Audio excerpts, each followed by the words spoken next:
So we are here in the back annals of the Fleece in Bristol with Jared James Nichols. Here I am. Thank you for coming here. Well, it's a pleasure. But the story, your story. Yeah. 20 years. It's been only 20 years since your mum bundled you in the back of that family truckster. That's true. On a Sunday afternoon, and drove you to that gig, that Sunday afternoon jam in that little club outside of Chicago. Yep. And you're even on stage on day one. Yeah, that's something that my parents, they didn't grow up. I didn't grow up with any musicians or kind of music scene around. But my mom was so smart. When I started to play the guitar and I found the blues, she said, "There's a blues jam, and they do barbecue and blues." And I was like, "Yeah, let's go." And I said, "I'm not going to bring my guitar."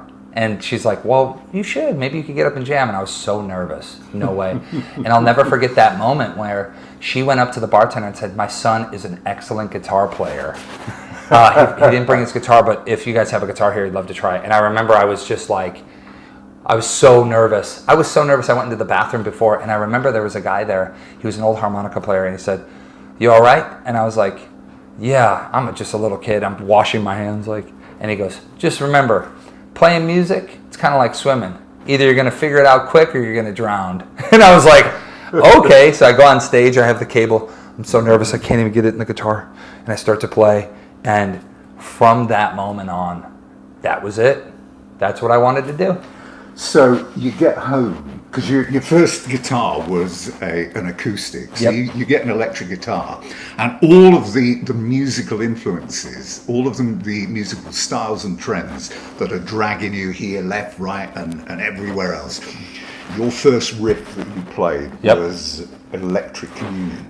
Oh, Electric Funeral. Electric Funeral. Yep. Close enough, though. Yeah. Yes, it was, because I remember I only had a few CDs at the time, and I had this Black Sabbath CD, and I grew up, before the guitar, I really loved all the English stuff. Yeah. I was a kid listening to the Stones, The Who, Mott the Hoople, Pink Floyd, Led Zeppelin, the Kinks. I mean, it was Cream. But were you listening to this on your own? Because I'm looking at the era that you're born in. Oh, yeah. You're 34. Yep. So, we're talking about the 1990s and the noughties. I mean, what were your friends listening to? Because there's always a lot of peer pressure, isn't there? Absolutely. With music and kids. My friends, they were not listening to this. They were listening to Kid Rock and Korn and all that stuff. But my dad, when we would drive around, classic rock. Yeah. So I heard Queen, and I heard I remember hearing another Brick in the Wall Part 2, and I was like, wow, this is so cool.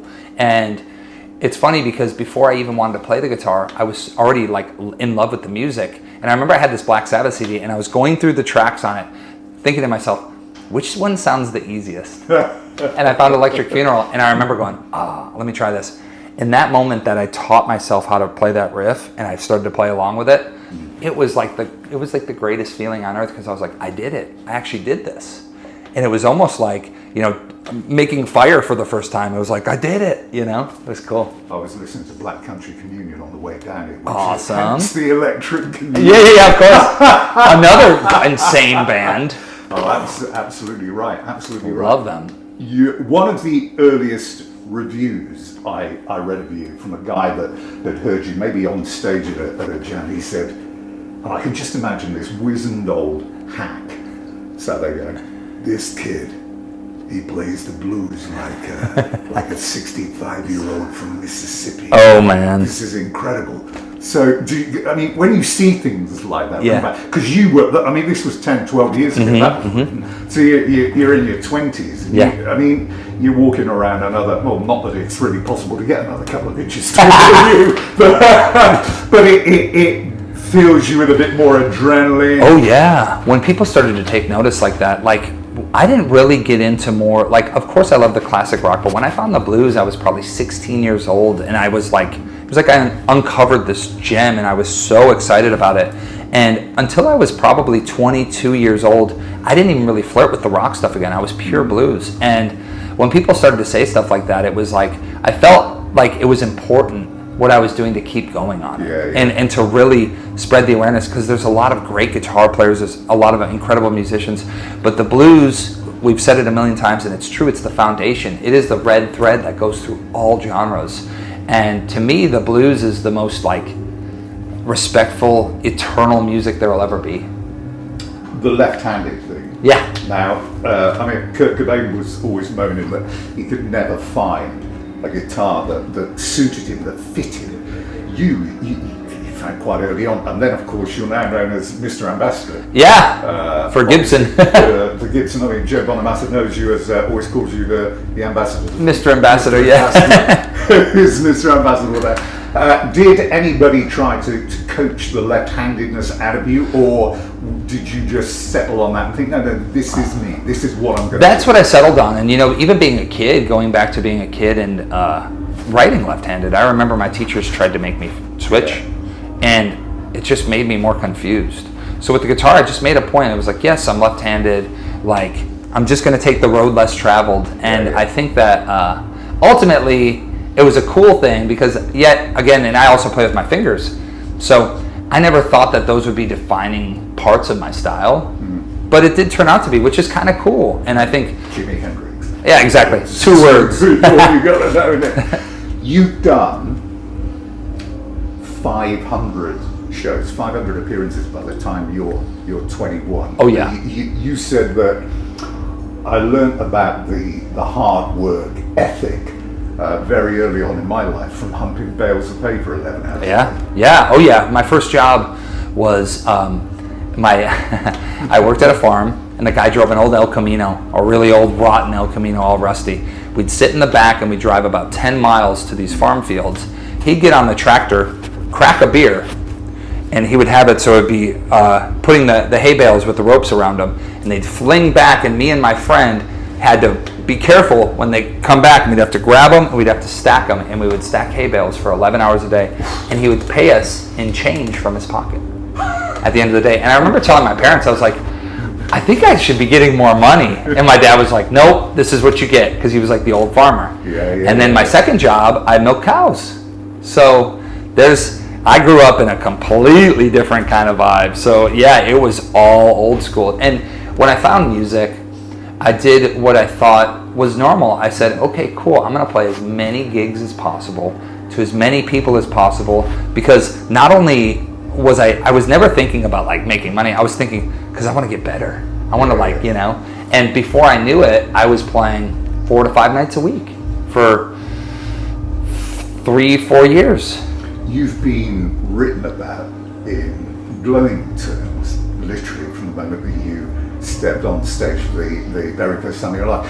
And if you look at some of the firsts, I mean, you toured with a lot of the rock elite. Yeah. Now, I mean, the one moment that must stand out to you, and this is a bit like Richie Blackmore inviting somebody on stage to play Smoke on the Water, or Jimmy Page inviting somebody up to play rock and roll, Black Dog. Yeah. So you got Lynyrd Skynyrd. Yeah. And you got Gary Rossington, and he's sitting there, and you've been playing support, and then one day he says to you, look, you know, I want you on stage. And this has never ever been done before. He asks you to come on stage and jam during Sweet Home Alabama. Yep. Now, I mean, did you first of all think, fuck this, I'm out of here? Well, here's the thing, like you said, I've been so lucky to get to play and meet and jam with so many of my heroes, but I remember we were playing in Germany, and it was like 14 or 15,000 person arena. Yeah. And we played, and I did my support, and he was watching the whole time. And then I'm walking off stage. He goes, "Hey, you're playing with us tonight, Sweet Home. It's an encore." It didn't even register in my head what he said. I was like, "All right, cool, man." And then his tech walks up to me and goes, "You need to be here in 73 minutes. Tune your guitar down a half step. You're playing Sweet Home. We'll have an amp and everything." And I'm sitting there going, "What?" So I'm in the back, and I'm in like this arena, and I'm in like a locker room.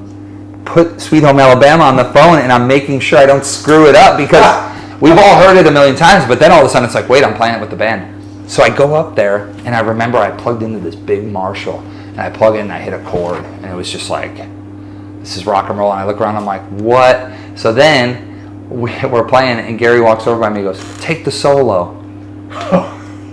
I'm like, me? Take the solo to Sweet Home Alabama? So I go up there and I just give it. And I just remember that moment. It was like, it was like one of those things where like it was like a complete circle, because I remember being a kid like everybody and listening to those songs and hearing those records and being like, wow, this is incredible. And then to be in that moment, it was just like beyond my wildest dreams. You've got a very simple mantra, haven't you, for your music creation, and it is be original. Yeah. Be original. Not easy in a genre which has been around as long as this has. So how do you maintain a degree of originality? I think that always honoring the past and always quoting and being present and aware of all of the incredible music that's come before me and wearing my heroes on my sleeve, that's a big part of what it is. But also I think there's an attitude of no egos. You have to stay humble. You have to remember that, like you said, this has been such a long-standing tradition of music, and all that I can do is try and bring my own spin, my own breath of fresh air on what I already love. And I think the way that I try and do that is I just try and get out of my own head, and I think to myself, what am I trying to say as an artist? Where would I want to take this? And most of the time, when I stop thinking and I just get into it and I play, it's like that's the zone. Your mantra. But the other one, I suppose, could be, and I don't know whether this might be of help to you, what about taking everything that you've learned so far and amplifying it? That's so true too. Yeah, that's a great way to put it. I'm gonna steal that. The new album we talked about first, you're on a headline tour. The new album. Yeah. When you took it along to Eddie Spear, the what was in your mind wasn't what came out at the end. How much of an input did he have into the molding of this, into the project you've got? Great question. Yeah, he basically served as kind of like, I feel like I brought him a bunch of ingredients and he basically made the cake. It was as if I told him I wanted to make a record that served as the live menu for my show, you know? Yeah. Like, I want a record that feels explosive, powerful. It's very, very concise, but also, you know, a lot of times I'd be in the studio and I'd be working with a producer and they'd say, oh, keyboards would sound great on here. And it's like, yeah, they would, but I really wanted to make a record that felt like the live show. Yeah. So Eddie, he came in, he said, okay, there's a few things we can do.